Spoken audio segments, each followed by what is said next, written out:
আমাদের সমাজে এমন অনেক মানুষ আছেন যারা প্রথমে অনুপ্রেরণা জাগিয়ে তোলেন, লাখো তরুণকে স্বপ্ন দেখান, আবার একসময় সেই পথ থেকে সরে গিয়ে নিজের ভুল কাজের জন্য বড় মূল্য দিতে বাধ্য হন। আমরা দেখেছি জনপ্রিয় ইউটিউবার তৌহিদ আফ্রিদিকে গ্রেফতার করা হয়েছে। কোটি কোটি মানুষ যাকে একসময় হাততালি দিয়ে সম্মান জানিয়েছিল, সেই মানুষকেই আজ রিমান্ডে নিয়ে আদালতে দাঁড় করানো হয়েছে। এটাই জীবনের শিক্ষা। তুমি যত বড় হও না কেন, যদি তোমার কাজ মানুষ আর দেশের ক্ষতির দিকে যায়, তাহলে একদিন তার কঠিন হিসাব মেলাতে হবে। তৌহিদ আফ্রিদি ছিলেন একসময় বাংলাদেশের সবচেয়ে জনপ্রিয় কন্টেন্ট ক্রিয়েটরদের একজন। তিনি যখন ব্লগ বা মজার ভিডিও করতেন, লাখো মানুষ তা দেখে আনন্দ পেত। কিন্তু জনপ্রিয়তার নেশা যখন দায়িত্ববোধকে ঢেকে ফেলে, তখন মানুষ ভুল পথে চলে যায়।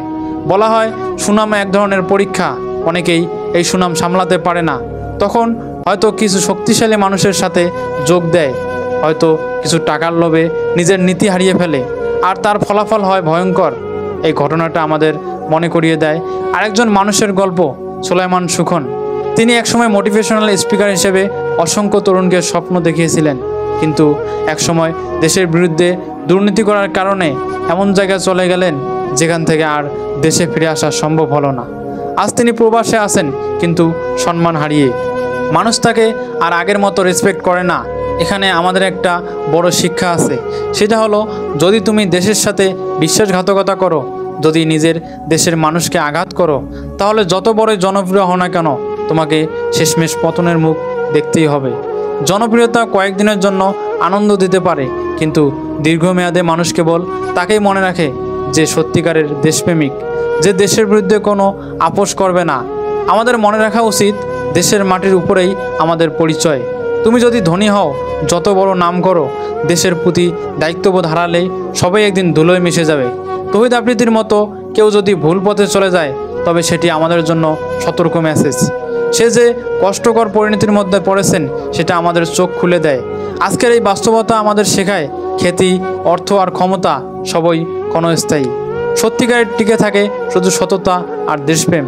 সুলাইমান সুখন বা তৌহিদ আফ্রিদির মতো মানুষদের পথন আমাদের চোখে আঙুল দিয়ে দেখিয়ে দেয় যে দেশকে ভালোবাসা ছাড়া অন্য কোনো পথ নেই। তুমি যদি সত্যিই মানুষকে মোটিভেশন দিতে চাও, তবে প্রথম শর্ত হলো তুমি নিজের সৎ থাকতে হবে। মানুষের প্রতি, দেশের প্রতি, নিজের বিবেকের প্রতি সৎ থাকতে হবে। টাকার জন্য বা রাজনৈতিক স্বার্থের জন্য যদি তুমি নিজের দেশকে আঘাত করো, তবে তোমার পতন হবেই। এর সাথে সবার চোখে তোমার সেই আগের জনপ্রিয়তা শেষ হয়ে যাবে। তাই বন্ধুরা, জীবন এমন এক আয়নার মতো, তুমি যেভাবে কাজ করবে একদিন সেই প্রতিচ্ছবি ফিরে আসবে। তুমি যদি ভালো কিছু করো, মানুষ তোমাকে ভালোবাসবে, কিন্তু তুমি যদি খারাপ পথে যাও, তাহলে তোমার নামও মানুষ ঘৃণার সাথে উচ্চারণ করবে।